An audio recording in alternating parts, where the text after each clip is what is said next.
안녕하세요. 오늘 하루도 정말 고생 많으셨어요. 지친 마음을 품고 이 평온한 공간을 찾아주신 여러분, 진심으로 환영해요. 오늘 우리가 함께 읽어볼 작품은 프랜시스 호지슨 버넷의 명작, 비밀의 화원입니다. 아마 제목은 익숙하시겠지만 어른이 되어 다시 마주하는 이 이야기는 완전히 다른 감동으로 다가올 거예요. 이 소설은 인도에서 부모를 잃고 마음의 문을 굳게 닫아버린 한 소녀 메릴의 녹스가 영국의 거대한 저택으로 오게 되면서 시작됩니다. 그곳에서 메리는 10년 동안 금지된 잊힌 정원을 발견하게 되죠. 메리가 잡초를 뽑고 마른 가지를 쳐내며 화원을 살려내는 과정은 곧 병약한 소년 콜린과 메리 자신, 그리고 상실감에 빠져있던 어른들의 마음까지 치유해가는 마법 같은 여정을 담고 있습니다. 이 작품이 시대를 초월한 명작으로 손꼽히는 이유는 단순히 예쁜 정원 이야기라서가 아니에요.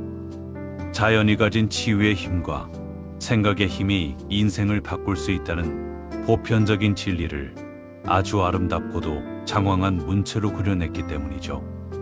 특히 마음이 메마른 현대인들에게는 이 화원을 가꾸는 묘사 자체가 하나의 거대한 명상과도 같아서 수면과 휴식을 위한 최고의 고전이라 할 수 있답니다. 그리고 오늘 영상은 조금 더 특별하게 준비했어요. 지금 듣고 계신 제 목소리는 과학적인 수면 유도를 위해 정밀하게 설계된 특정 주파수로 더빙되었습니다. 여러분의 뇌파가 편안한 알파파를 지나 깊은 잠의 델타파로 자연스럽게 스며들 수 있도록 세밀하게 조정되었으니 그저 편안하게 소리의 흐름에 몸을 맡겨보세요. 자, 이제 모든 걱정은 저택의 두꺼운 성벽 밖에 놓아두고 저와 함께 비밀의 화원 속으로 천천히 걸어가 볼까요? 여러분, 눈을 감고 잠에 들 시간입니다.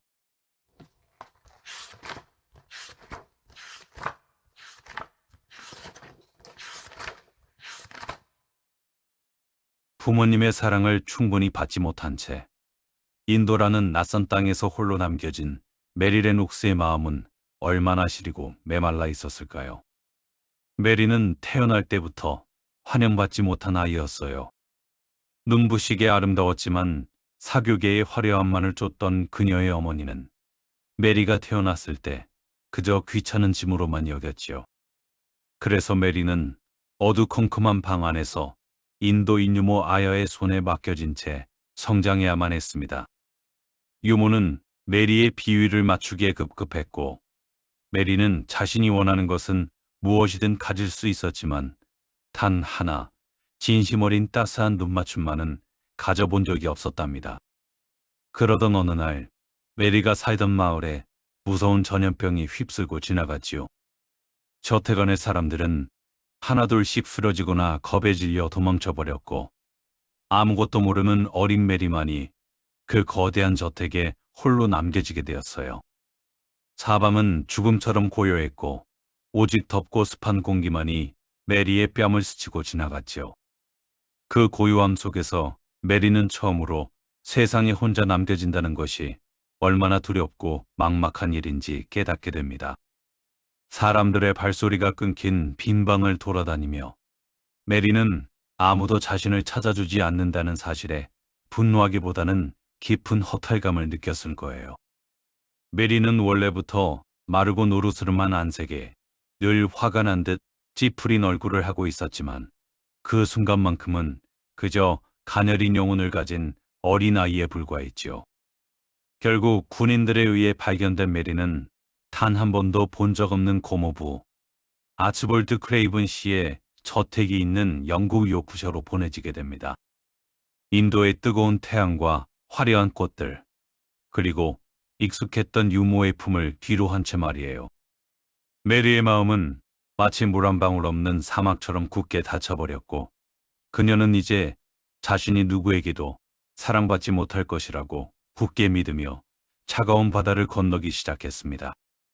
멀고 먼 길을 돌아 도착하게 될 그곳, 영국의 미셀스웨이트 저택에는 과연 어떤 운명이 메리를 기다리고 있을까요? 그녀의 시든 마음에도 다시 파란 싹이 돋아날 수 있을지 우리는 조용히 메리의 발걸음을 따라가 보려 해요.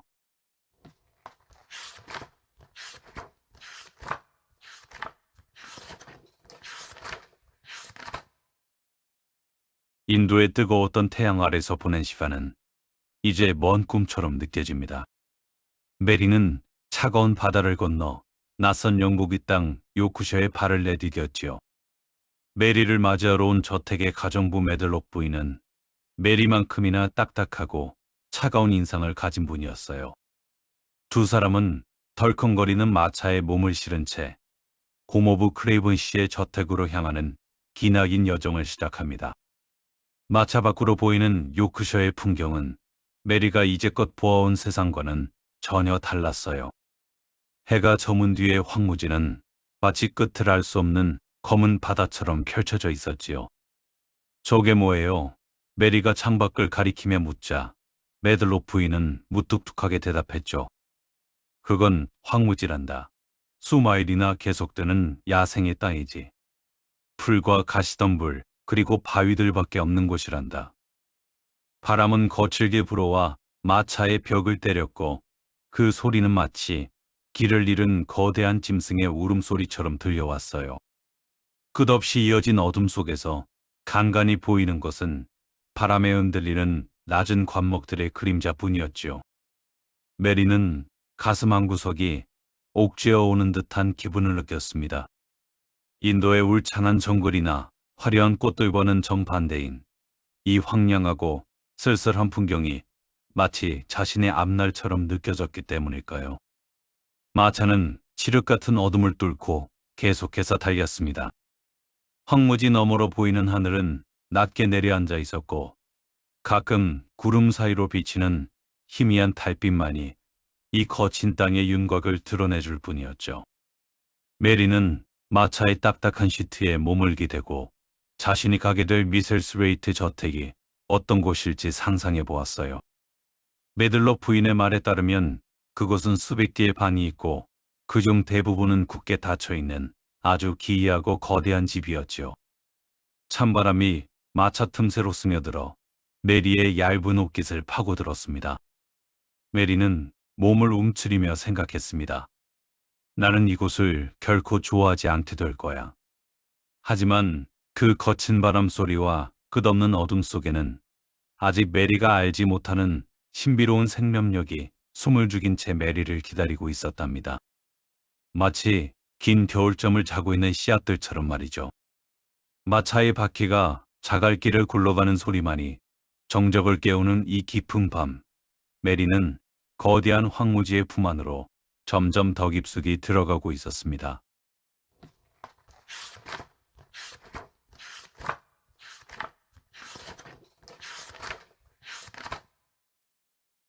긴 여정 끝에 마차가 멈춰선 곳은 거대한 성벽처럼 앞을 가로막고 서 있는 미셀스레이트 저택이었죠. 비바람에 씻긴 오래된 돌벽은 달빛을 받아 창백하게 빛나고 있었고 저택의 수많은 창문은 마치 감겨있는 눈동자처럼 어둡게 가라앉아 있었어요. 메리는 마차에서 내려 이 거대한 건축물을 올려다보며 자신이 이제껏 경험해보지 못한 기이한 압박감을 느꼈답니다. 육중한 참나무 문이 삐걱거리는 소리를 내며 열리자 메리의 눈앞에는 끝을 알 수 없는 긴 복도와 화려하지만 어딘지 모르게 서늘한 대리석홀이 펼쳐졌어요. 매들록 부인의 구두굽 소리가 텅 빈 복도에 울려 퍼질 때마다 메리는 이 집이 마치 거대한 생물처럼 숨을 죽인 채 자신을 지켜보고 있다는 생각을 했지요. 이 저택에는 무려 100개의 방이 있다고 했어요. 하지만 그중 대부분은 굳게 닫혀 있고 누구의 발길도 닿지 않은 채 먼지만이 고요히 쌓여가고 있었답니다. 메리가 안내받은 방은 저택의 한 구석에 자리 잡고 있었어요. 두꺼운 벨벳 커튼이 드리워진 창문, 낡았지만 고급스러운 가구들, 그리고 벽에 걸린 낯선 초상화들이 메리를 반겼죠. 하지만 그 화려함 속에서도 온기라고는 찾아볼 수 없었어요. 메리는 방 안을 천천히 둘러보며 100개의 방 중 어느 곳에 비밀의 화원으로 가는 단서가 숨겨져 있을지, 혹은 이 집의 주인인 크레이븐 씨는 왜 그토록 많은 방을 닫아 걸었는지 궁금해졌습니다. 밤이 깊어지자 저택은 더욱 깊은 정적에 잠겼어요. 하지만 그 정적은 완전한 침묵이 아니었지요. 오래된 목재가 뒤틀리는 소리, 창문을 두드리는 나뭇가지의 손길, 그리고 어디선가 들려오는 듯한 희미한 속삭임까지. 메리는 침대에 누워 천장을 바라보며 생각했습니다. 이 100개의 방 뒤편에는 분명 사람들이 말하지 않는 슬픈 사연이 숨겨져 있을 것이라고요. 저택의 복도는 마치 미로처럼 얽혀 있었고, 각 방의 문 너머에는 서로 다른 시간이 흐르는 듯했어요. 어떤 방은 10년 전의 공기를 그대로 머금고 있을 것이고, 어떤 방은 누구에게도 들키고 싶지 않은 눈물을 간직하고 있겠지요. 메리는 그 닫힌 문들을 하나하나 떠올리며 차가운 시트 속으로 몸을 웅크렸습니다. 이 거대하고 음산한 저택은 이제 메리의 새로운 세상이 되었습니다. 100개의 방이 품고 있는 수천 가지의 비밀들. 그 비밀의 문이 열리는 날, 메리의 삶에도 예상치 못한 변화가 찾아올 것임을 예고하듯 저택의 깊은 밤은 그렇게 무겁게 흘러가고 있었습니다.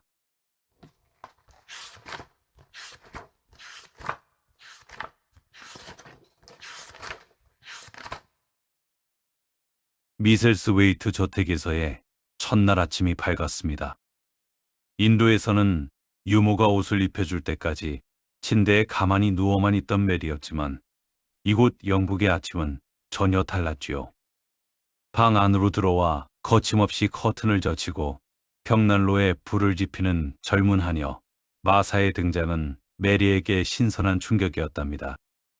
마사는 요크셔의 거친 황무지에서 나고 자란 사람답게 투박하지만 건강한 에너지가 넘치는 이였어요.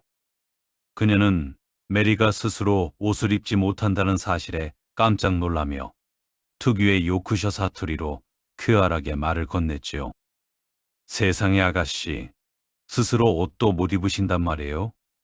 우리 집 동생들은 서너 살만 돼도 제 앞가림은 다 한답니다.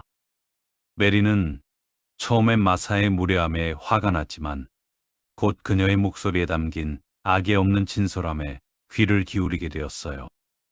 마사는 자신이 사는 황무지 언덕 아래 작은 집 이야기를 들려주었지요. 비록 가난하고 비좁은 집이었지만 그곳에는 어머니와 12명의 형제 자매가 내뿜는 따뜻한 온기가 가득했답니다. 특히 마사가 입이 마르도록 칭찬하는 남동생 디콘의 이야기는 메리의 호기심을 자극하기에 충분했어요. 디콘은 황무지의 야생말들과 친구가 되고 동물들과 대화를 나누며 땅에서 무엇이든 싹을 틔워내는 신비로운 재주를 가진 아이였지요.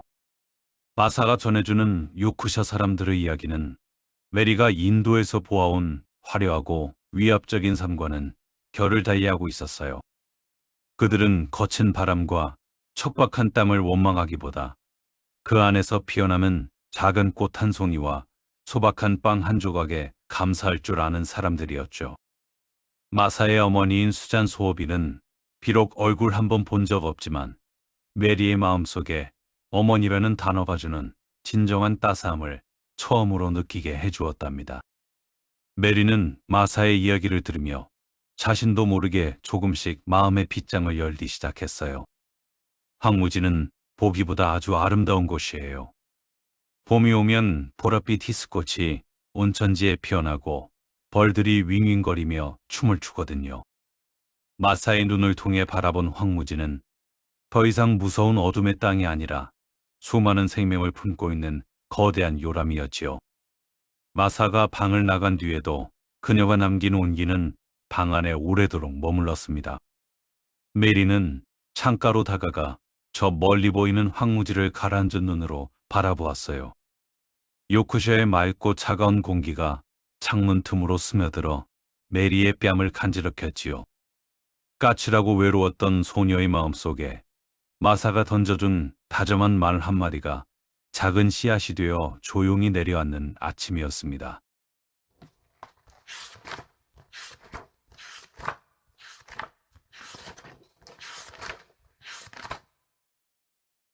마사와의 대화를 통해 메리는 저택 어딘가에 아무도 들어갈 수 없는 정원이 있다는 사실을 알게 되었지요. 그 정원은 단순한 정원이 아니었어요. 미셀스웨이트 저택의 주인인 크레이븐 씨와 이제는 세상을 떠난 그의 아내가 가장 아끼고 사랑했던 소중한 공간이었답니다. 10년 전 그 정원 안에는 세상에서 가장 아름다운 장미들이 가득 피어 있었고 두 사람은 그곳에서 서로의 눈을 맞추며 행복한 시간을 보냈죠. 하지만 어느 평범했던 오후 정원 안의 오래된 나무의 한 가지가 부러지는 불행한 사고로 아내가 세상을 떠나고 말았어요. 사랑하는 이를 잃은 슬픔에 잠긴 크레이븐 씨는 그날 이후 정원의 문을 굳게 닫아 걸었답니다. 문을 잠그고 열쇠를 땅속 깊이 묻어버린 채 아무도 그곳의 이름을 부르지 못하게 했지요. 그렇게 10년이라는 긴 시간이 흐르는 동안 정원은 사람들의 기억 속에서 서서히 잊혀갔어요. 담쟁이 동굴은 돌담을 타고 올라가 문을 완전히 가려버렸고 화려했던 장미들은 가지가 엉키고 설킨 채 잿빛으로 변해버렸지요. 10년 동안 정원 안에는 오직 바람만이 드나들었고 계절이 바뀌어도 그 누구의 발자국 소리도 들리지 않는 고요한 죽음의 공간이 되었답니다. 메리는 마사의 이야기를 들으며 그 닫힌 문 너머의 풍경을 상상해 보았습니다. 가지마다 하얗게 내려앉은 먼지와 엉겨붙은 줄기들, 그리고 주인을 기다리다 지쳐 잠든 꽃들의 영혼을 말이에요. 10년이라는 시간은 정원을 하나의 거대한 성체처럼 만들어버렸고 사람들은 그곳에 마법이 걸려 있다고 믿기 시작했지요. 아무도 들어갈 수 없고 아무도 막을 수 없는 비밀스러운 숲처럼요. 하지만 메리는 느낄 수 있었어요. 비록 문은 닫혀 있고 열쇠는 사라졌지만 그 정원 안 어딘가에는 여전히 꺼지지 않은 아주 작은 생명의 불씨가 숨쉬고 있을지도 모른다는 사실을요. 10년이라는 긴 잠을 깨우기 위해서는 그 슬픔을 이해하고 손을 내밀어줄 누군가가 필요하다는 것을 말이지요. 창밖으로 불어오는 요크쇼의 차가운 바람을 맞으며 메리는 결심했답니다. 아무도 찾지 않는 그 잿빛 정원을 10년 전에 따뜻한 햇살이 머물던 그곳을 반드시 찾아내겠노라고요. 잠들어 있는 화원의 숨소리를 듣기 위해 메리는 이제 무거운 저택의 문을 열고 한 걸음 더 밖으로 나아갈 준비를 하고 있었습니다.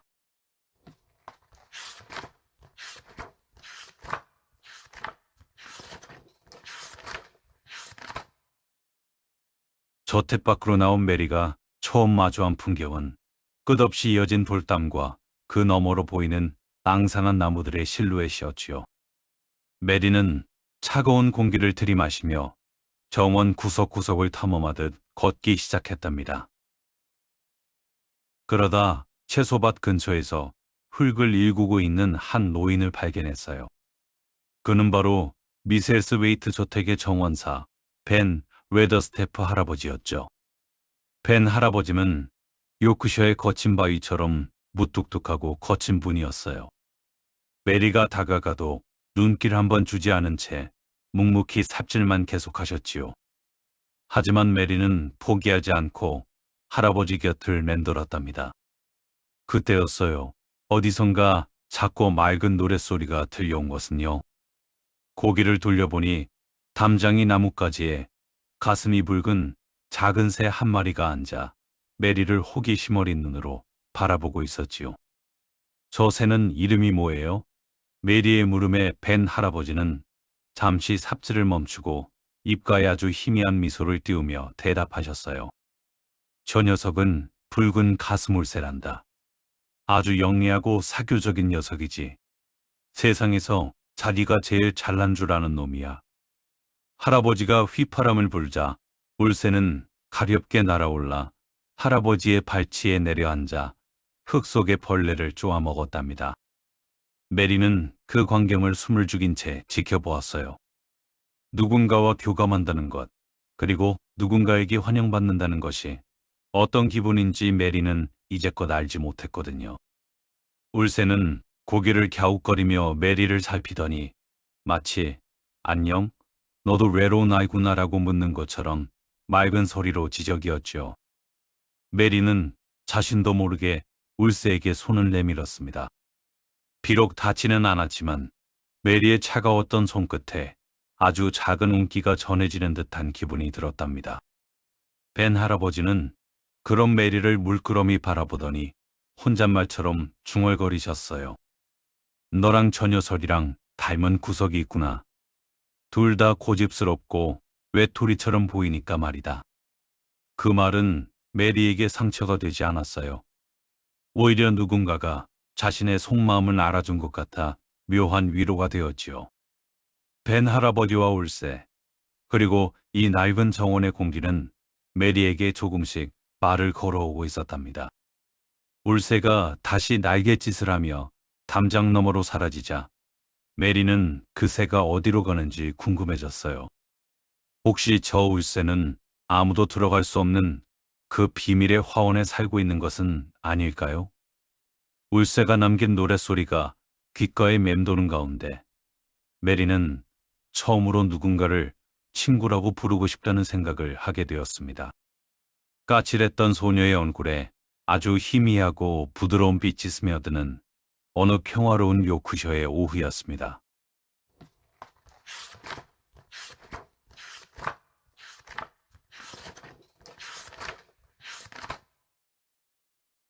요크셔 황무지의 밤은 때로 잔인할 만큼 차갑고 매서운 법이지요.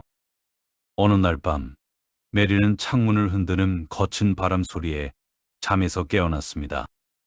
인도의 후덥지근한 밤 공기와는 전혀 다른 뼛속까지 시리게 만드는 날카로운 바람이 저택의 낡은 틈새마다 파고들어 기이한 휘파람 소리를 내고 있었어요. 메리는 침대 위에 앉아 귀를 기울였습니다. 그런데 그 소리는 단순한 바람 소리가 아니었어요. 윙윙거리는 바람의 울부짖음 사이로 아주 가녀린 사람의 목소리가 섞여 들려왔지요. 그것은 누군가 아주 멀고 깊은 곳에서 참다 못해 터뜨리는 흐느낌 같기도 했고, 혹은 아주 오랫동안 버림받은 영혼이 내뱉는 신음 같기도 했답니다. 마사씨, 저 소리가 들려요? 누가 울고 있는 것 같아요. 다음 날 아침 메리가 묻자 마사는 눈에 띄게 당황하며 손을 내저었지요. 아니에요, 아가씨. 그건 그냥 황무지 바람이 저택 복도를 지나가며 내는 소리일 뿐이에요. 오래된 집이라 바람 소리가 유난히 크게 들리는 거랍니다. 마사는 애써 웃어 보였지만 메리는 그녀의 흔들리는 눈동자에서 무언가 숨기고 있다는 확신을 가졌습니다. 메리는 혼자서 그 소리의 근원을 찾아보기로 했어요. 촛불 하나에 의지해 어두운 복도를 걷다 보면 낮에는 보이지 않던 그림자들이 벽을 타고 길게 늘어져 메리의 발목을 잡는 듯 했지요. 굳게 닫힌 백기의 방 중 어느 곳에서 그 서러운 울음소리가 새어나오는 것일까요? 메리는 복도 끝 모퉁이를 돌 때마다 숨을 죽였습니다. 저 멀리서 들려오는 흑 하는 작은 소리가 들릴 때면 메리의 심장은 마치 작은 새의 날갯짓처럼 빠르게 뛰었답니다. 그 울음소리에는 세상에 홀로 남겨진 아이가 느끼는 깊은 절망과 외로움이 가득 담겨 있었어요. 메리는 그 소리를 들으며 인도에서 혼자 남겨졌던 자신의 모습을 떠올렸을지도 모릅니다. 아무도 응답하지 않는 어둠 속에서 오직 벽을 적시는 눈물만이 유일한 친구였던 그 시절을요. 저택의 사람들은 모두 입을 모아 바람 소리라고 말하지만 메리는 알고 있었습니다. 이 거대한 저택의 심장부 어딘가에서 자신과 닮은 누군가가 아주 슬프게 울고 있다는 사실을요. 바람은 더욱 거세게 불어와 저택의 지붕을 때리고 메리는 차가운 복도 한가운데 서서 그 소리에 귀를 기울였습니다. 정체 모를 아이의 울음소리는 미셀 스웨이트 저택이 품은 가장 깊고 아픈 비밀 중 하나였지요. 그 비밀의 문이 열리는 날, 메리는 과연 그 눈물을 닦아줄 수 있을까요? 요크셔의 밤은 그렇게 비밀스러운 울음소리를 품은 채 깊어가고 있었습니다.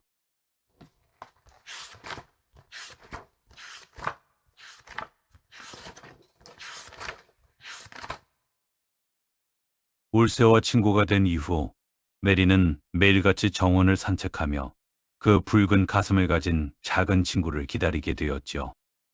그러던 어느 날 울새는 평소보다 더욱 경쾌하게 지저귀며 메리의 머리 위를 맴돌았습니다. 마치 나를 따라와봐. 너에게 보여줄 아주 특별한 것이 있어라고 말하는 것처럼 말이에요. 메리는 홀린 듯 울새의 날갯짓을 따라 덩굴이 무성한 담장 밑으로 발걸음을 옮겼습니다. 그곳은 며칠 전 벤 할아버지가 흙을 깊게 파헤쳐 놓았던 자리였어요. 밤새 내린 비에 흙은 부드럽게 젖어 있었고 코끝을 스치는 알싸한 흙내음이 대기 속에 가득했지요. 울새는 작은 발로 흙더미 위를 가볍게 쪼더니 메리를 향해 고개를 갸웃거렸습니다. 메리는 자신도 모르게 무릎을 굽히고 앉아 울새가 가리킨 그곳을 가만히 들여다보았습니다. 축축한 흙 사이로 무언가 낯선 금속의 광택이 희미하게 비치고 있었어요. 메리는 떨리는 손가락으로 조심스럽게 그 물체를 꺼냈습니다. 그것은 아주 오래되어 붉게 녹이 쓴 묵직한 철제 열쇠였답니다. 10년이라는 긴 세월 동안 차가운 땅 속에서 잠들어 있던 세상에서 잊힌 바로 그 열쇠였지요. 메리는 손바닥 위에 놓인 열쇠를 내려다보며 숨을 멈추었습니다. 이 열쇠가 과연 그 굳게 닫힌 비밀 화원의 문을 열어줄 수 있을까요? 열쇠는 오랜 세월의 흔적을 고스란히 간직하고 있었어요. 녹슨 표면은 거칠었지만 그 안에는 10년 전 누군가가 간절히 간직했던 온기가 여전히 남아있는 듯 했지요. 메리는 열쇠를 옷자락에 문질러 흙을 닦아내며 이 열쇠가 열게 될 새로운 세상에 대해 상상해 보았습니다. 그것은 단순히 정원의 문을 여는 도구가 아니라 메리의 닫혀있던 마음을 여는 마법의 시작이었을지도 모릅니다. 주변은 믿을 수 없을 만큼 고요했습니다. 오직 메리의 거친 숨소리와 멀리서 들려오는 나뭇가지의 흔들림만이 정막을 깨우고 있었죠. 메리는 열쇠를 주머니 깊숙이 집어넣었습니다. 주머니 속에서 느껴지는 묵직한 무게감이 메리에게는 세상 그 무엇보다 든든한 희망처럼 느껴졌답니다. 이제 열쇠는 찾았지만 담쟁이 덩굴 뒤에 숨겨진 그 문은 어디에 있는 것일까요? 메리는 다시 한번 울새를 바라보았습니다. 울새는 임무를 완수했다는 듯 다시 맑은 소리로 지저귀며 높은 나뭇가지 위로 날아올랐지요. 흙 묻은 메리의 손끝에서 시작된 이 작은 기적은 이제 10년 동안 멈춰있던 미셀스 웨이트의 시간을 서서히 움직이려 하고 있었습니다. 가슴 벅찬 기대감과 약간의 두려움이 교차하는 가운데 메리의 비밀스러운 탐험은 이제 진정한 시작을 알리고 있었습니다.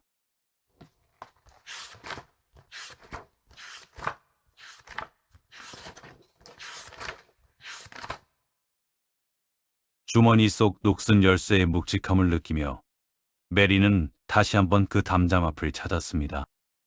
전날보다 바람이 잦아든 정원은 고요했고 울새는 마치 메리를 기다렸다는 듯 담장 위를 풀짝이며 지저귀고 있었죠. 갑자기 불어온 강한 바람 한 줄기가 담장을 뒤덮고 있던 두꺼운 담쟁이 덩굴을 거칠게 흔들었습니다. 그 펄럭이는 잎사귀 사이로 10년 동안 누구의 눈에도 띄지 않았던 낡은문 손잡이가 희미하게 그 모습을 드러냈지요.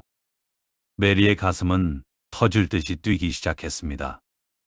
그녀는 떨리는 손을 뻗어 거친 덩굴 줄기를 하나하나 걷어냈어요. 겹겹이 쌓인 나뭇잎과 먼지 뒤에 숨겨져 있던 것은 세월의 풍파를 견뎌온 짙은 갈색의 나무 문이었답니다. 메리는 주머니에서 열쇠를 꺼냈습니다. 녹슬고 투박한 열쇠를 구멍에 끼워 넣고 힘껏 돌리자 10년 동안 굳게 받쳐있던 잠금 장치가 드르륵하며 묵직하고 비명 같은 소리를 내며 돌아갔지요. 문을 밀자 삐걱거리는 소리와 함께 아주 천천히 비밀의 공간이 열렸습니다. 메리가 한 걸음을 내딛자 그곳에는 10년 전의 시간이 그대로 멈춰버린 듯한 신비롭고도 기이한 풍경이 펼쳐져 있었어요.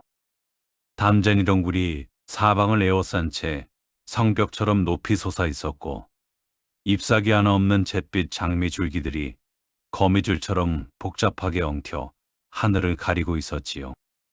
그곳의 공기는 저택의 복도나 황무지의 바람과는 전혀 달랐습니다.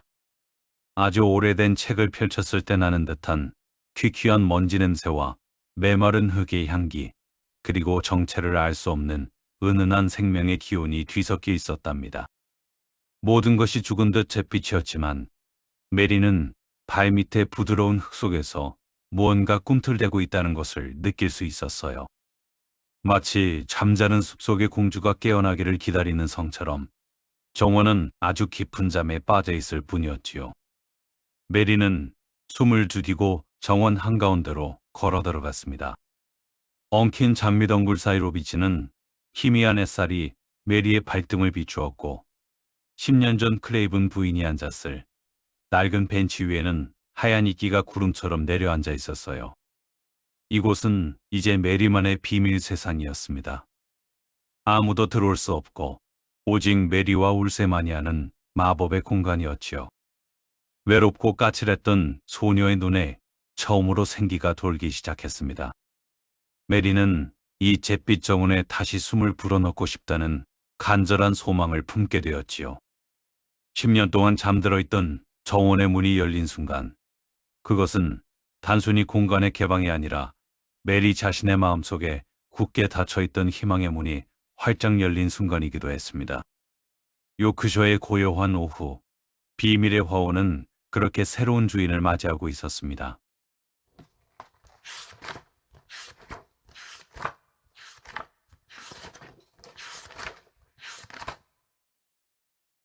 비밀의 화원을 발견한 메리의 일상은 이제 설렘으로 가득 찼습니다.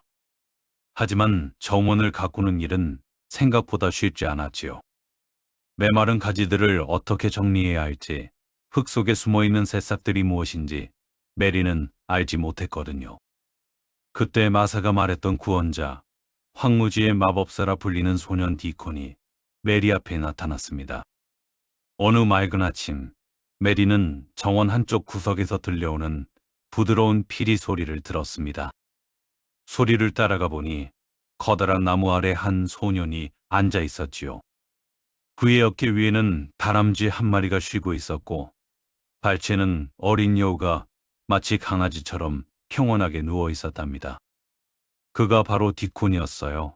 디콘은 황무지의 맑은 공기와 햇살을 그대로 머금은 듯한 맑은 눈동자를 가진 소년이었지요. 디콘은 메리가 비밀의 화원을 보여주자 놀라기보다 마치 오래전부터 알고 있었던 장소를 다시 찾은 것처럼 따뜻한 미소를 지었습니다. 이곳은 죽지 않았어요, 아가씨. 그저 아주 깊은 잠을 자고 있을 뿐이에요. 디콘의 목소리에는 대지의 울림과 같은 신뢰가 담겨 있었지요. 그는 주머니에서 작은 모종삽과 씨앗 봉지들을 꺼내어 메리에게 정원을 가꾸는 법을 하나씩 가르쳐 주기 시작했답니다. 두 아이는 엉킨 덩굴을 조심스럽게 풀어내고 딱딱하게 굳은 흙을 부드럽게 일구었습니다. 디콘의 손길이 닿는 곳마다 잿빛으로 변했던 정원은 조금씩 본래의 색을 되찾는 듯 했지요. 디콘은 꽃들의 숨소리를 들을 수 있었고 어떤 흙이 목말라 하는지, 어떤 줄기가 햇볕을 그리워하는지 본능적으로 알고 있었어요. 메리는 디콘과 함께 땀을 흘리며 누군가와 함께 무언가를 만들어가는 기쁨이 얼마나 큰 것인지 처음으로 깨달았습니다. 디콘은 황무지의 야생말들과 친구가 되는 법, 새들과 대화하는 법, 그리고 땅 속에서 싹을 틔우기 위해 안간힘을 쓰는 작은 생명들을 존중하는 법을 이야기해 주었지요. 그의 이야기는 장황하지만 지루하지 않았고 마치 한편의 아름다운 시처럼 메리의 가슴에 내려앉았습니다. 인도에서 온 고독한 소녀와 요크셔의 자연을 닮은 소년. 전혀 다른 세상에서 온 두 아이는 비밀의 화원이라는 울타리 안에서 우정이라는 이름의 소중한 싹을 틔우기 시작했답니다. 해질녘 두 아이가 일궈놓은 정원 위로 황금빛 노을이 길게 드리워졌습니다. 비록 아직은 꽃이 만발하지 않은 잿빛 공간이었지만 이제 그곳은 더 이상 슬픔이 갇힌 곳이 아니었어요. 디콘의 마법 같은 손길과 메리의 간절한 정성이 모여 10년 동안 멈춰있던 하원의 심장은 다시금 힘차게 뛰기 시작했습니다.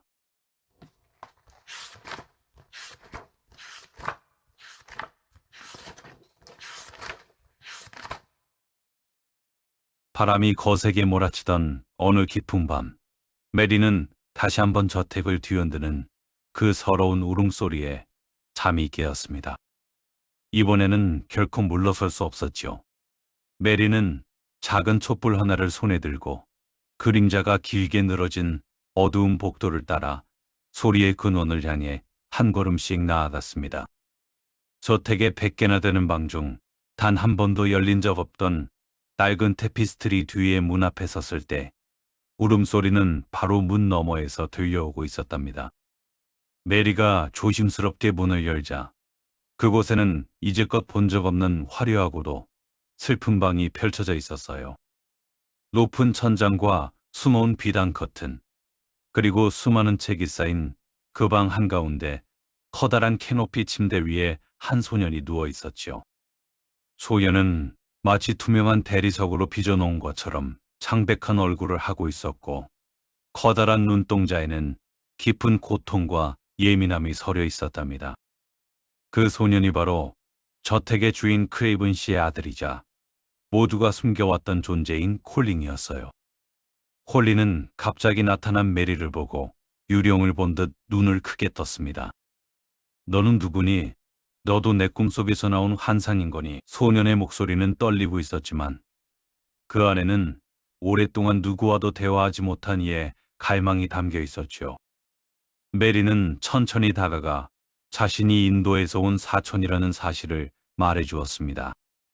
콜린은 자신이 곧 죽을 병에 걸렸으며 등이 굽어 괴물이 될지도 모른다는 두려움에 갇혀 스스로를 이 어두운 방에 가두어 버린 상태였지요. 메리는 콜린의 곁에 앉아 촛불이 일렁이는 것을 바라보며 그가 가진 두려움이 얼마나 깊은 것인지 가만히 경청했습니다.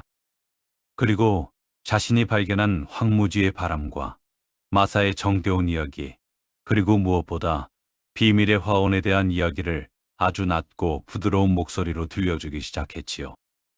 콜린은 처음 들어보는 바깥 세상의 이야기에 매료되어 울음을 그치고 메리의 입술 끝을 주목했습니다. 방 안에는 오직 메리의 낮은 목소리와 타오르는 촛불에 타닥거리는 소리만이 가득했답니다. 콜린의 창백한 뺨에 아주 미세한 생기가 도는 것을 보며 메리는 이 병확하고 날카로운 소년 역시 자신처럼 누군가의 손길과 사랑을 간절히 기다려온 외로운 영혼임을 직감했습니다. 베일 뒤에 숨겨져 흐느끼던 소년은 이제 메리라는 창문을 통해 세상을 향한 첫 호기심을 품게 되었지요.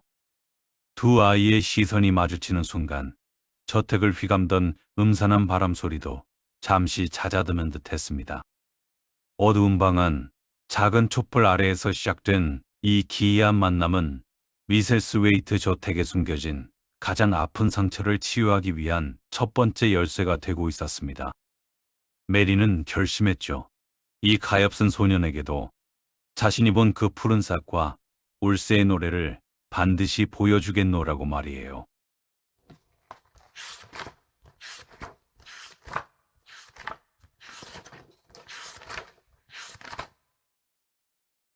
첫 만남의 어색함이 가시고 난 뒤 메리와 콜린은 매일 밤낮으로 이야기를 나누며 급격히 가까워졌습니다. 이제 콜린의 방은 더 이상 흐느낌과 비명이 가득한 곳이 아니었죠. 메리는 콜린의 침대 곁에 앉아 자신이 인도에서 겪었던 일들과 이곳 요크셔에 와서 처음 본 황무지의 거대한 풍경들을 마치 눈앞에 그려주듯 장엄하고 다정하게 들려주었답니다. 콜린은 메리의 목소리를 통해 태어나서 한 번도 가보지 못한 세상을 보았습니다. 창문 너머로만 보았던 하늘이 얼마나 깊은 푸른색인지, 황무지의 바람이 코끝을 스칠 때 어떤 향기가 나는지 말이에요.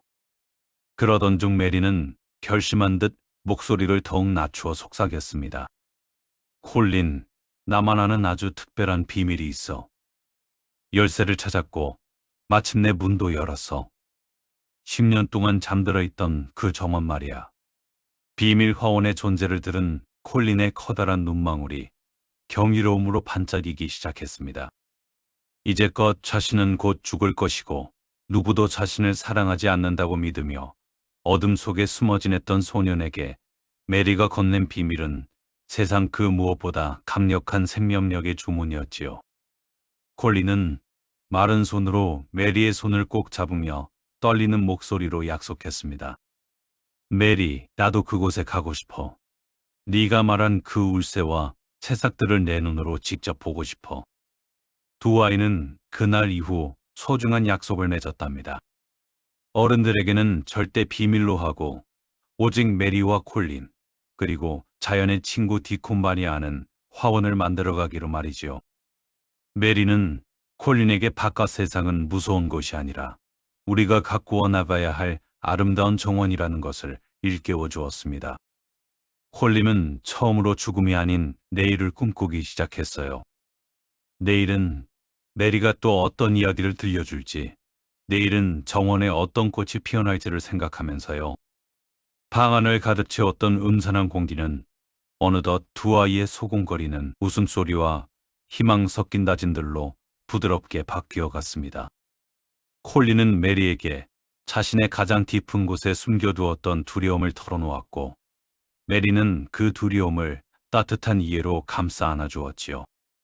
서로의 상처를 공유하며 쌓아가는 이 비밀스러운 우정은 차가운 저택의 벽을 넘어 서서히 기적의 씨앗을 뿌리고 있었습니다. 약속의 징표로 맞잡은 두 아이의 손 위로 창밖의 달빛이 은은하게 내려앉았습니다. 이제 콜린은 더 이상 베일 뒤에 숨은 소년이 아니었습니다. 메리와 함께 화원으로 나아갈 날을 기다리는 생애 첫 용기를 낸 어린 탐험가였지요. 미셀스 웨이트의 어두운 밤은 이제 슬픔이 아닌 다가올 봄의 약속을 품은 채 평화롭게 깊어가고 있었습니다.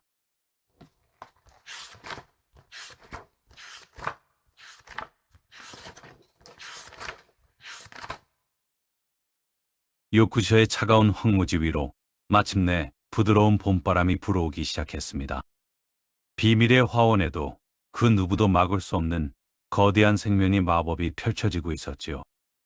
10년 동안 죽은 듯 고요했던 정원은 이제 매일 아침 새로운 소리와 색깔로 메리와 디콘을 맞이했답니다. 잿빛으로 말라비틀어졌던 장미 덩굴마다 아주 작은 초록색 점들이 돋아나기 시작했는데 그것은 바로 잠에서 깨어난 장미의 눈이었지요. 디콘은 땅바닥에 바짝 엎드려 흙을 뚫고 올라오는 가느다란 싹들을 가리키며 속삭였습니다. 보세요, 메리 아가씨. 이 녀석들이 내는 소리가 들리지 않나요? 나 여기 있어요. 나 좀 봐주세요라고 외치는 소리 말이에요. 메리는 디콘의 곁에 앉아 숨을 죽였습니다. 정말로 귀를 기울이면 딱딱한 흙을 밀어올리는 어린 생명들의 힘찬 박동 소리가 들리는 것만 같았지요. 크로커스와 스노드롭, 그리고 수선화들이 약속이라도 한 듯 차례로 고개를 내밀며 정원을 수놓기 시작했습니다. 메리와 디콘은 이 모든 변화를 마법이라고 불렀습니다. 보이지 않는 곳에서 뿌리를 내리고 차가운 겨울을 견뎌내어 마침내 꽃을 피워내는 자연의 힘보다 더 위대한 마법은 없을 테니까요. 아이들은 정원 구석구석을 돌며 잡초를 뽑아주고 목마른 흙에 물을 주며 그 마법이 더 널리 퍼져나가도록 도왔답니다. 매일매일 정원은 조금씩 더 선명한 초록으로 물들어갔고 공기 중에는 이름 모를 들꽃들의 달콤한 향기가 내려앉았지요. 울새는 이제 정원의 완전한 주인이 되어 둥지를 틀 준비를 하며 더욱 바쁘게 날아다녔습니다. 울새의 지저김은 마치 잠든 정원을 깨우는 지휘봉 같았고 그 노랫소리에 맞춰 나무마다 연두빛 잎사귀들이 부끄러운 듯 고개를 내밀었답니다. 메리는 자신의 손끝에 닿는 흙의 감촉이 이제는 차갑지 않고 따스하다는 것을 느꼈습니다. 그 따뜻함은 정원뿐만 아니라 메리의 마음속 깊은 곳까지 스며들어 외로움으로 굳어있던 그녀의 영혼을 부드럽게 녹여주었지요. 디코는 콜린에게 가져다 줄 꽃가지들을 소중히 챙기며 말했습니다. 이 마법은 사람의 마음도 고칠 수 있어요. 정원이 살아나는 것처럼 콜린 도레님도 곧 이 흙을 딛고 서게 될 거예요. 메리는 디콘의 말을 믿었습니다. 눈앞에서 벌어지는 이 경이로운 생명의 잔치를 보고 있노라면 세상에 불가능한 일은 아무것도 없을 것 같았거든요. 10년의 잠을 깨우는 봄의 소리는 그렇게 정원 가득히 울려 퍼지고 있었습니다. 비밀의 화원은 이제 더 이상 비밀스러운 슬픔의 장소가 아니었습니다.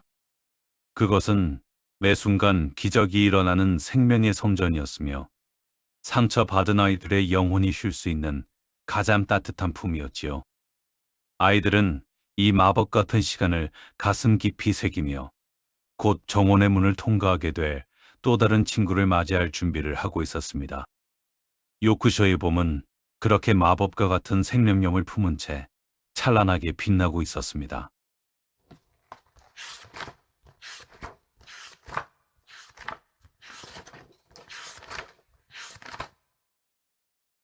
미셀스웨이트 저택에 찬란한 햇살이 쏟아지는 어느 이른 오후, 마침내 그날이 밝았습니다.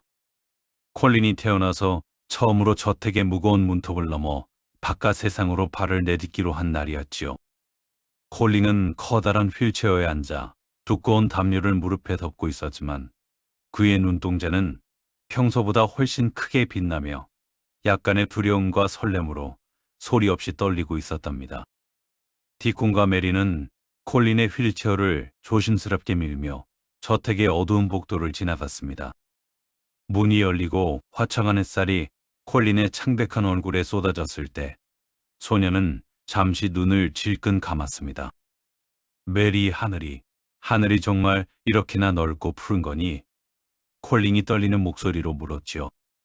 인도에서 온 소녀 메리는 그의 손을 꼭 잡으며 대답했습니다. 응, 콜린. 이건 시작일 뿐이야. 정원 안에는 더 놀라운 것들이 기다리고 있어. 휠체어 바퀴가 자갈길을 구르는 소리가 정적을 깨우고 아이들은 마침내 담쟁이 덩굴 뒤에 숨겨진 그 비밀스러운 문 앞에 도착했습니다. 디콘이 문을 열고 콜린을 정원 안으로 인도했을 때 콜린의 입술에서는 가벼운 탄성이 흘러나왔지요. 그 마법 같은 초록의 물결과 갓 피어난 수선화들이 콜린을 환영하듯 고개를 숙이고 있었답니다. 10년 동안 잿빛이었던 소년의 세상이 단숨에 천연색으로 물드는 순간이었지요. 콜린은 고개를 들어 나무 사이로 부서지는 햇살을 한참 동안 바라보았습니다. 그는 평생 침대에 누워 천장만을 바라보았지만 이제는 자신의 머리 위에서 춤추는 나뭇잎과 그 사이를 바쁘게 오가는 울새를 볼 수 있었어요. 나는 영원히 살 수 있을 것 같아. 이곳의 마법이 내 몸속으로 들어오고 있어.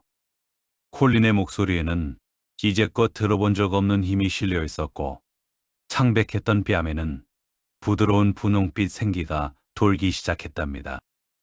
디코는 콜린에게 갓 돋아난 어린 식물들을 하나하나 소개해 주었고 메리는 울새가 둥지를 짓는 과정을 옆에서 조곤조곤 설명해 주었습니다. 콜린은 휠체어에 앉아 정원의 흙내음과 달콤한 꽃향기를 깊게 들이마셨습니다. 그것은 죽음의 공포가 가득했던 방 안의 냄새와는 전혀 다른 살아있는 것들이 내뿜는 찬란한 생명의 향기였지요. 소녀는 처음으로 자신이 이 거대한 자연의 일부분이라는 사실을 몸소 느끼고 있었습니다. 해는 뉘엿뉘엿 지고 있었지만 콜린의 가슴 속에 뜬 해는 지지 않았습니다. 휠체어 위의 첫 외출은 단순히 장소를 옮긴 것이 아니라 절망의 방에 갇혀있던 한 영혼이 희망의 대지로 탈출한 위대한 도약이었답니다. 아이들은 노을빛으로 물든 화원 한가운데서 서로를 바라보며 웃었습니다.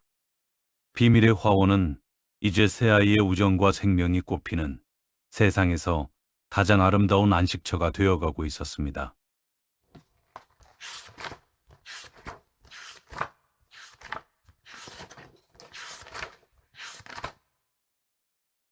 비밀의 화원에서 보내는 시간이 길어질수록 콜린의 몸과 마음에는 믿기지 않는 변화가 찾아왔습니다. 매일 아침 디콘이 가져다주는 신선한 우유와 갓 구운 빵, 그리고 정원의 맑은 공기는 소년의 창백했던 뺨을 장밋빛으로 물들였지요. 하지만 무엇보다 큰 변화는 콜린의 내면에서 일어난 살고자 하는 의지였습니다. 이제 콜린은 더 이상 죽음을 기다리는 병약한 소년이 아니라 대지의 기운을 온몸으로 받아들이는 생명의 아이가 되어가고 있었답니다. 그러던 어느 날 정원사 벤 할아버지가 우연히 담장 너머로 아이들을 보게 되었습니다. 할아버지는 휠체어에 앉은 콜린을 보고 깜짝 놀라며 그가 정말로 걷지 못하는 신체 불구가 맞느냐고 물었지요. 그 말은 콜린의 가슴 속에 잠들어 있던 자존심과 용기를 일깨웠습니다. 콜린은 메리와 디콘의 손을 잡고 자신의 다리에 온 힘을 집중했습니다. 나는 괴물이 아니야. 나는 다른 아이들처럼 똑바로 설 수 있어. 콜린의 목소리는 정원 가득히 울려 퍼졌습니다. 메리와 디콘은 숨을 죽인 채 콜린을 지켜보았습니다. 콜린은 떨리는 다리로 휠체어에서 엉덩이를 떼고 천천히, 아주 천천히 땅을 향해 발을 내디뎠습니다. 10년 동안 한 번도 제대로 무게를 지탱해 본 적 없는 가느다란 다리가 가늘게 떨렸지만 콜린은 포기하지 않았지요.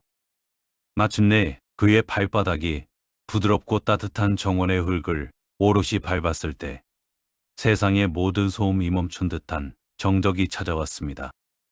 내가 서 있어.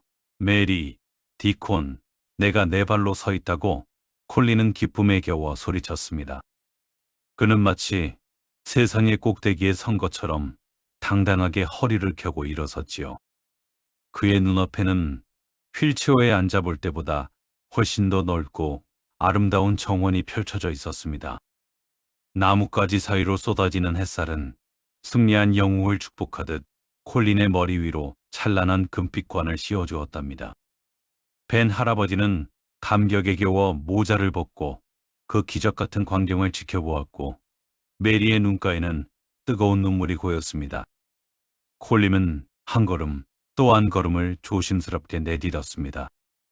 그것은 단순한 걸음마가 아니라 자신을 가두었던 모든 두려움과 절망을 짓밟고 나아가는 위대한 전진이었지요. 나는 영원히 살 거야. 이 마법이 나를 지켜줄 테니까.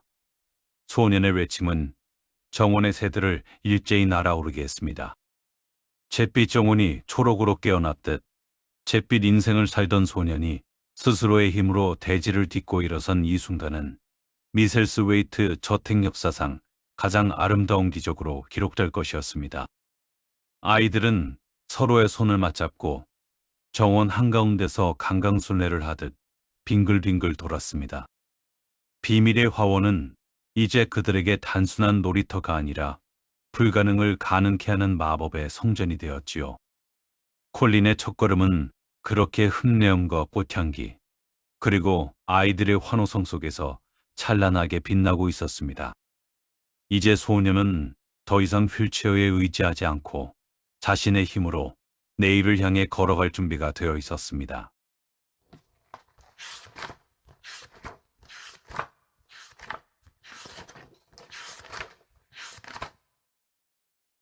먼 이국 땅의 어느 호숫가, 미셀스웨이트 저택의 주인 크레이븐 씨는 여전히 깊은 슬픔의 그림자에 갇혀 있었습니다.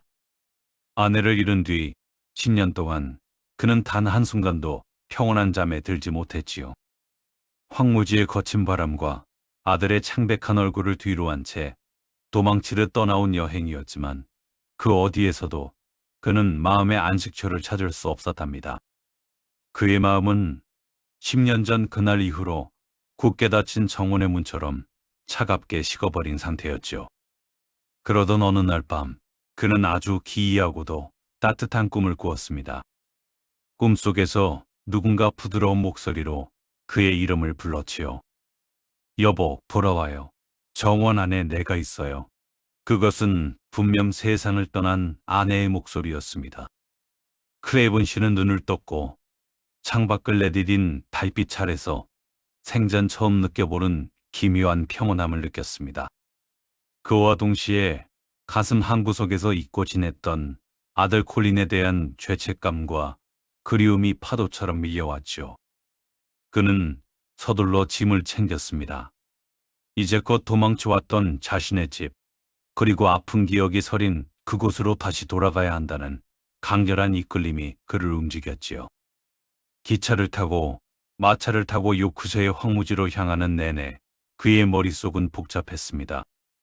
걷지도 못하고 어두운 방에 갇혀있을 아들 콜린에게 무슨 말을 해야 할지, 자신이 버려두었던 그 황량한 저택이 자신을 어떻게 맞이할지 두려움이 앞섰거든요. 하지만 미셀스 웨이트에 가까워질수록 창밖으로 보이는 황무지의 풍경은 예전의 잿빛이 아니었습니다.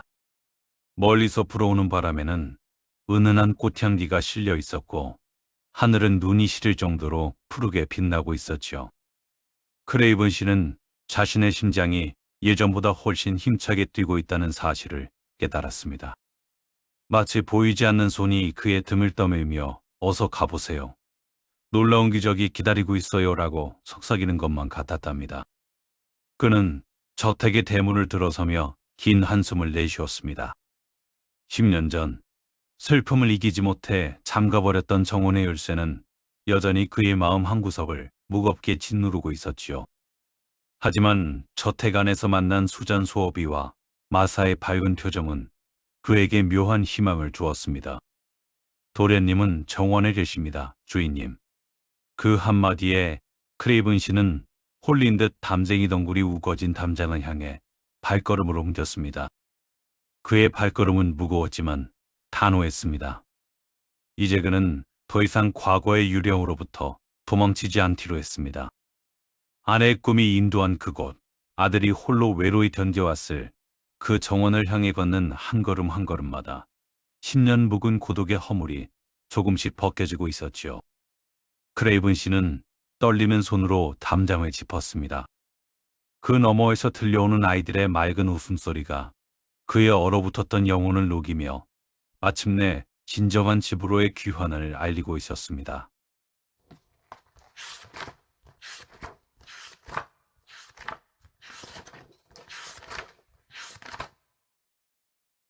크레이븐 씨는 떨리는 손으로 비밀의 화원문을 밀었습니다.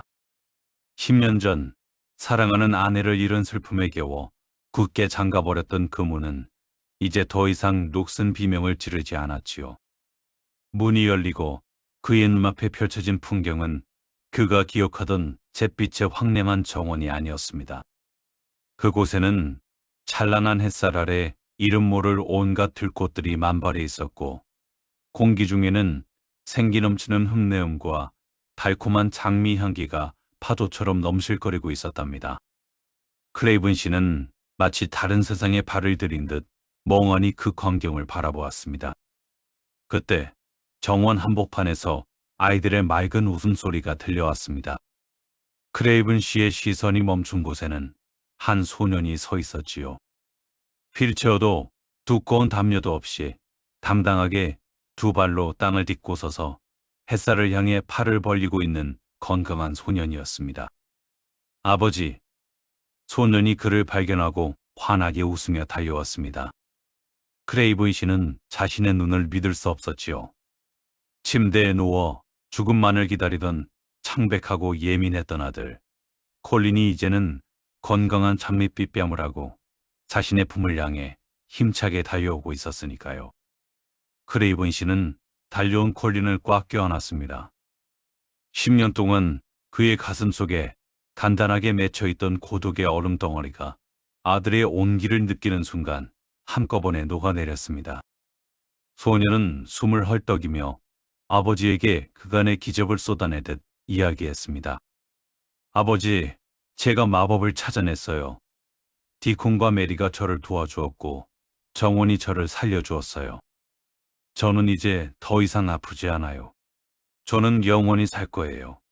아들의 목소리에는 이제껏 들어본 적 없는 생명력이 넘실거렸고 크레이븐 씨의 눈에서는 참아왔던 뜨거운 눈물이 쉴 새 없이 흘러내렸습니다. 그는 아들의 어깨를 잡고 찬찬히 얼굴을 살폈습니다. 그토록 닮고 싶지 않았던 자신의 어두운 모습이 아니라 생전에 아내가 가졌던 그 맑고 푸른 생기가 콜린의 눈동자 속에서 반짝이고 있었지요. 정호는 죽은 것이 아니라 아이들의 순수한 손길을 통해 다시 태어났으며 그 신비로운 힘이 자신의 아들까지 살려낸 것이었습니다. 그레이븐 씨는 이 모든 것이 아내의 영혼이 정원 속에 머물며 아이들을 지켜준 덕분이라고 확신했습니다. 그는 콜리를 다시 한번 가슴 깊이 품으며 속삭였습니다. 미안하다, 내 아들아. 내가 너무 늦게 왔구나. 정원이 너를 이렇게 멋지게 키워주었구나. 옆에서 이 감격적인 광경을 지켜보던 아이들도 조용히 미소지었습니다.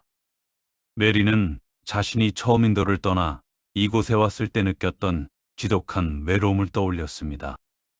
하지만 이제 그 외로움은 사랑과 우정, 그리고 가족이라는 커다란 나무 아래서 아름다운 꽃으로 피어났음을 직감했지요. 비밀의 화원은 이제 더 이상 숨겨야 할 그늘진 비밀이 아니었습니다. 그것은 상처받은 영혼들이 서로를 치유하고 잃어버린 유대를 다시 잇는 기적의 성전이 되었습니다. 아버지와 아들이 서로의 진심을 마주보는 이 순간, 미셀스웨이트 저택을 감돌던 10년의 긴 겨울이 마침내 완전히 끝을 맺고 있었습니다.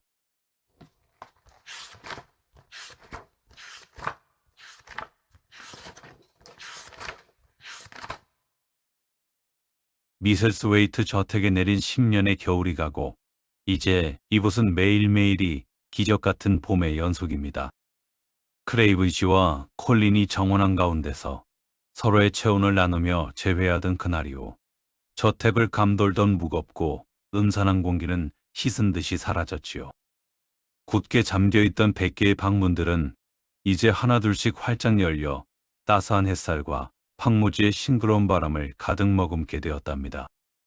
더 이상 복도 끝에서 들려오는 아이의 슬픈 울음소리는 없습니다.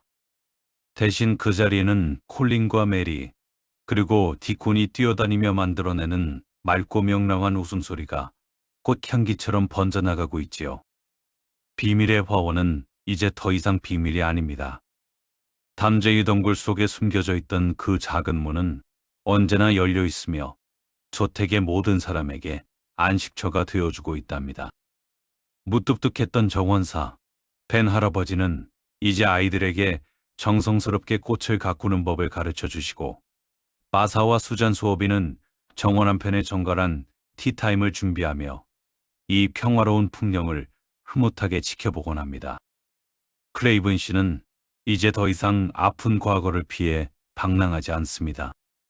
그는 매일 아침 콜린의 손을 잡고 정원을 거닐며 아내의 영혼이 깃든 나무 아래서 자신의 삶을 다시 사랑하는 법을 배워가고 있습니다. 화원 속의 식물들은 아이들의 사랑을 먹고 자라 어느 때보다 풍성하고 찬란한 빛깔을 뽐냅니다.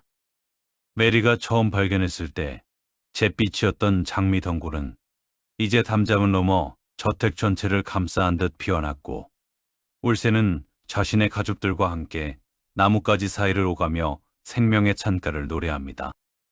자연이 가진 위대한 마법, 즉 살아있다는 것의 경이로움은 콜린의 다리에 힘을 주었을 뿐만 아니라 상처받았던 모든 이들의 마음속에 희망이라는 씨앗을 깊게 뿌려주었지요. 이 정원은 이제 미설스웨이트를 넘어 이 이야기를 듣는 여러분의 마음속에서도 영원히 시들지 않는 아름다운 숲이 될 것입니다. 어느덧 저택 너머 황무지 위로 부드러운 밤의 장막이 내려앉습니다. 화원의 꽃들은 내일의 태양을 기다리며 가만히 꽃잎을 오므리고 아이들도 정원에서의 행복한 하루를 갈무리하며 깊은 잠을 준비합니다. 미셀스웨이트의 시계는 이제 멈추지 않고 내일을 향해 힘차게 움직입니다. 슬픔은 걸음이 되고 고독은 우정이라는 꽃으로 피어난 이 신비로운 화원의 이야기는 여기서 마침표를 찍지만 여러분의 마음속에 심어진 이 평온함은 깨지 않는 꿈처럼 감미롭게 이어질 것입니다. 이제 모든 걱정을 내려놓고 영원히 다치지 않을 여러분만의 정원 속으로 평화롭게 걸어 들어가시길 바랍니다.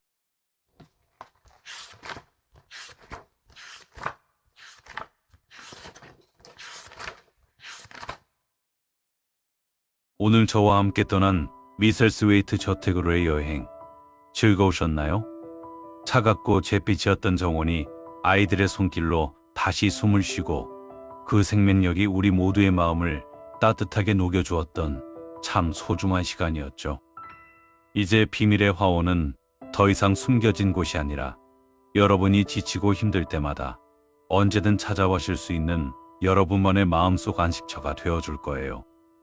정원의 꽃들이 밤이 깊어지면 가만히 꽃잎을 오므리고 휴식을 취하듯 여러분도 이제 오늘 하루의 무거운 짐들을 이 정원의 입구에 가만히 내려두시길 바라요.